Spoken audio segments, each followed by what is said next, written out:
नमस्कार, भव्य भारत न्यूज में आप सभी दर्शकों का स्वागत है। आज हमारे साथ दो प्रमुख मेहमान हैं।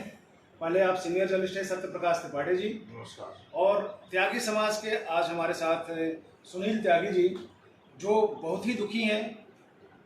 उत्तर प्रदेश में जो बाबर की हत्या हुई है, बाबर हिंदू धर्म से जुड़ा हुआ नहीं है, बाबर एक मुस्लिम है, लेकिन उसका जो झुकाव था वो बीजेपी की तरफ था और बीजेपी के झंडे की तरफ, बीजेपी के झंडे के बैनर की तरफ वो काम कर रहा था। और जीतने के बाद उसकी गलती सिर्फ इतनी थी कि उसने मोहल्ले में मिठाई बांट दी। इसके बाद जो उसकी दुर्गति हुई वो बहुत ही खतरनाक तरीके से हुई। उसको अंजाम दिया गया और अंजाम किसी और ने नहीं दिया, उसके खुद अपने सगे संबंधियों ने दिया। इस विषय पर चर्चा करने के लिए आज सबसे पहले हम रुख करते हैं त्यागी जी के पास। त्यागी जी, बाबर की हत्या को आप किस तरह से लेते हैं?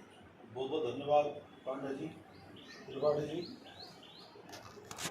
जिहाद का सबसे बड़ा जो मकसद है, जो भी जिहाद के खिलाफ जाएगा, चाहे उसका बेटा हो चाहे उसका बाप हो, ये तो फिर भी पड़ोसी था, जो जिहाद के खिलाफ जाएगा, जो गजवाए हिंद का सपना तोड़ेगा, उसका अंजाम यही होगा। इनको तो जो बीजेपी को हराएगा, चाहे वो किसी पार्टी का हो, तो उसको वोट देना जरूरी है इनके लिए। नहीं, अगर उसको वोट नहीं देंगे ये, अगर उसको बीजेपी छोड़ो, जो बीजेपी को हराता है, सिर्फ इनको तो बीजेपी को हराना है, क्योंकि गजवाए हिंद में और इनके जिहाद के जो बीच में आ रहा है वो सिर्फ बीजेपी आ रही है और कोई नहीं आ रहा। और तो सब साथ दे रहे हैं इनका। बीजेपी इनके खिलाफ है। बीजेपी ने रास्ता दिखाया है लोगों को, बीजेपी ने समझाया है कि इनका मकसद क्या है। आज कुछ सारे मुसलमान ऐसे नहीं है, सारे मुसलमान कुछ जो बीजेपी के साथ लगना चाहते हैं, जिनको इस महामारी, इतनी बड़ी महामारी आई है, इतनी बड़ी, मतलब इतना बड़ा बुरा हाल पूरे वर्ल्ड का हुआ है, उसमें खाने के लिए महीने में 2 बार राशन मिला उनको, और उनको रहने के लिए मकान मिले हैं, उनको छत मिली है। वो लोग भारतीय जनता पार्टी को वोट देना चाहते हैं, लेकिन जो जिहादी मानसिकता के लोग हैं, जो काफर, हमें तो काफर कहते हैं, जो दूसरे लोग हैं, उन काफरों को जब तक धरती खत्म नहीं करेंगे, वे इस धरती का विनाश नहीं करेंगे, तो उनका सपना है ये, उनकी गलती थोड़ा ही है। वो तो अपने सपने पे लगे हुए हैं। जो कुरान में लिखा हुआ उस कुरान को, उस इस्लाम को वो आगे बढ़ा रहे हैं। बाबर का भी यही कहना था कि जिसका हम अन्न खा रहे हैं, इतने जो कोरोना का जो काल चला उसमें भी हमें सभी दे रहे हैं, तो उसमें हिंदू मुस्लिम सिख ईसाई कहाँ आ रही सारी बातें। और जब इसने विरोध किया तो वहाँ के ग्राम प्रधान सरीके सभी का दबाव आया कि अगर तू करेगा तो हम तुझे मार देंगे, और अंततः उसको अंजाम दे दिया गया ब्रूटली तरह से, बहुत ही नृशंस हत्या किया। पांडे जी, इनकी कुरान कहती है कि ये हिंदुस्तान हमारा है। अरे कुरान को खाना चाहिए नहीं चाहिए, कुरान को पानी चाहिए नहीं चाहिए, कुरान को चाहिए, लेकिन जो कुरान में लिखा हुआ उसको नहीं चाहिए। जो कुरान में लिखा है उसे तो पढ़ रहे हैं, उसे पढ़ रहे हैं, उसको पढ़ के ही उस अंजाम तक जा रहे हैं। आप क्या समझ रहे हैं कि भारत में कुरान को ठीक करना पड़ेगा, कुरान के आयतों को ठीक करना पड़ेगा? कुरान की आयतों को जब तक ठीक नहीं होगा, ये हिंदुस्तान कभी ठीक हो नहीं सकता। मुसलमान हिंदू कभी आपस में रह नहीं सकते, क्योंकि जो जिहादी मानसिकता के लोग हैं ये कभी रहने नहीं देंगे।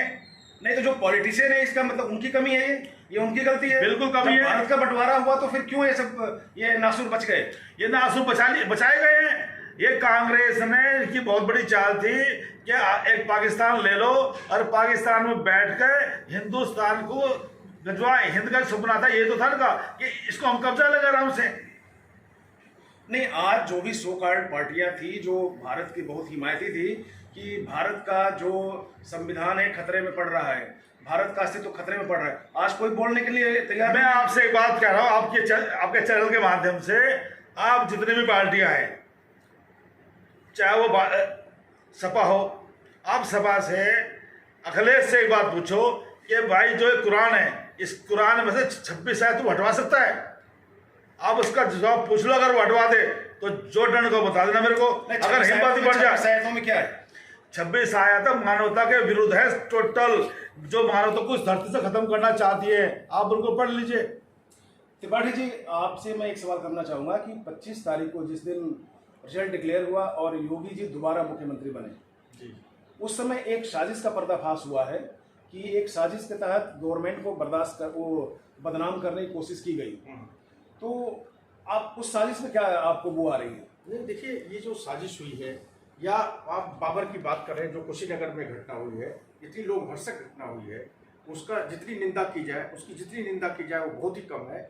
लेकिन अब विचार करने की जरूरत यह है कि ऐसी परिस्थितियां क्यों आ गई कि गांव के लोग भी ये सोचने पर मजबूर हो गए हैं, क्या इनको इस तरह का जहर पिलाया जा रहा है ये इस पे कुरान के नाम पर, या कैसे वहाँ के उनके बुद्धिजीवियों द्वारा या उनके इमामों द्वारा क्यों इस तरह की बात की जा रही है कि अब गांव के ग्रास रूट के लेवल के लोग भी नफरत पैदा करने लगे हैं, हिंदू मुसलमान करने लगे हैं। या इसमें किसी की गलती हो सकती है। त्यागी जी बात कर रहे हैं कि जो जिहाद पैदा किया जा रहा है, तो हमें विचार करने की बात है। और उत्तर प्रदेश की बात मैं बताऊं कि उत्तर प्रदेश में जो 25 तारीख को घटना हुई, बहुत बड़ी साजिश की एक बू आती है, जो की खबरें आ रही हैं, और उनको लग रहा था कि अगर हम कुछ नहीं कर सकते हैं तो जो हमको टाइम मिला, 10 तारीख को रिजल्ट आया था और 25 तारीख को जो शपथ हुई, जो 15 दिन का गैप आया, तो उसमें उन लोगों ने साजिश रचने की पूरी कोशिश कर दी और उसका नतीजा 25 तारीख को आपको चौरी-चौरा में देखने को मिला। साजिश में क्या वो आ रही थी? मतलब उनको बदनाम, योगी जी को बदनाम करने की साजिश। त्रिपाठी बदनाम करने की साजिश नहीं थी, ये तो उनका एजेंडा है। इन्हें बहुत बड़ी गलतफहमी है। ये सुनो, मैं ये इनके दिमाग में ये बात थी कि तुम इसको दंगा फसाद करा दो, योगी जी का शपथ ग्रहण होगा नहीं, योगी जी मुख्यमंत्री बनेगा नहीं है। बताइए किस गधे ने किस गधे ने इनके दिमाग में ये बात डाली है? अरे योगी जी है, मोदी जी हैं, ऐसा इलाज बना देंगे जिंदगी में 7 पीढ़ी याद करेंगे उनकी। बात सुनो, मेरी बात सुनो आप। जो ये इनका जो सरकार बनाने का सपना था ना, वो ऐसा टूट गया कि इनको दिन रात नींद नहीं आती है, इनको खाना हजम नहीं होता इनका। चोरी जो इन्होंने अब चोरी करनी थी, लोगों को मारना था, लोगों को लूटना था, वो सब खत्म हो गया इनका। त्यागी जी, ये देश है, ये राष्ट्रवाद को लेकर चलता है और ये देश योगी और मोदी से नहीं चलता, सिर्फ योगी मोदी से। ऐसा योगी मोदी कानून से चलता है सर। मैं जो कानून से चलाना चाह रहा है, कानून के हिसाब से मुख्यमंत्री बने हैं, कानून के हिसाब से वोट मिली है, सरकार बनी है। ओथ लेने जा रहे थे, कानून के हिसाब से ले रहे थे ना वो। अब जब मैं चाह रहा हूँ, जब तक ये कुरान और ये जो मदरसे हैं, जब तक ये मदरसे बंद नहीं होंगे ना इस हिंदुस्तान में, जब तक ये हत्याएं होती रहेंगी। मैं ये कह रहा हूँ कि ये नफरत पैदा नहीं होनी चाहिए, ये नफरत का ही नतीजा है। ये मदरसे मुसलमान आप बात करेंगे तो मुस्लिम संप्रदाय के लोग भी तो ये करने की कोशिश करेंगे कि भाई इनसे सावधान रहो, इनसे सावधान रहो। मैं ये कहता हूँ कि अगर देश की तरक्की चाहते हैं, उत्तर प्रदेश की तरक्की चाहते हैं, तो हमें हिंदू मुसलमानों को मिलकर के रहना पड़ेगा। और ये बात मुसलमानों को भी समझना पड़ेगा कि जब तक आपकी जिंदगी नहीं रहेगी, जब तक आपकी चमन नहीं रहेगा, शांति और अमन चमन नहीं रहेगा देश में, तब तक आपके कुरान की आयतें भी लागू नहीं हो सकती। ये तो मुसलमानों को भी समझना होगा। जब तक जो उनकी शिक्षा के केंद्र हैं, जो इस मानवता के खिलाफ हैं, और जो इस पूरे वर्ल्ड से काफिर खत्म करना चाहते हैं, वो है जिहादियों के अड्डे जो है ना, इनके अड्डे जो इनके वो है क्या मदरसे हैं।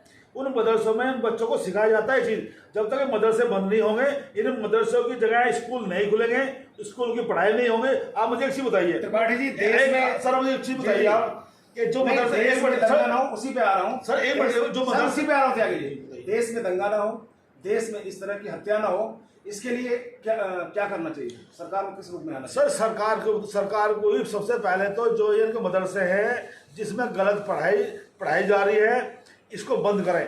और जो इनकी पढ़ाई है, आप किसी एक मदरसे बता दो जो पढ़ाई होती है वो कहीं काम आती है, कहीं काम आ रही है? आप बताओ मुझे। कोई कंपनी से बंद करना चाहिए किसी एक लाइन में। त्रिपाठी जी आप बोलिए, इसमें क्या है? मैं कह रहा हूँ कि अगर मदरसे न बने तो उसका आधुनिकरण की बात हो रही है। हमारी सरकार, मैं भी वही कह रहा हूँ, उत्तर प्रदेश की सरकार उसको, और पूरे देश भर में केंद्र सरकार ने भी पैसा दिया है, उसको मॉडर्नाइज किया जा रहा है। वहाँ अब कुरान के अलावा उसमें मैथमेटिक्स भी पढ़ाई जा रही है, कंप्यूटर भी पढ़ाया जा रहा है। उसको आगे चीजें करने की जरूरत है। आप मुझे एक चीज बताइए, आप इनके लिए तो सर अभी प्लीज त्रिपाठी जी, मैं समझ गया। अभी आप लोगों ने जो हमारे अभी गेस्ट थे, इन्होंने बात की है कि हमारा देश भारत विकास की तरफ बढ़ रहा है और विकास में उसमें सबकी भागीदारी है। सरकार चाहती है कि सबकी सहभागिता रहे।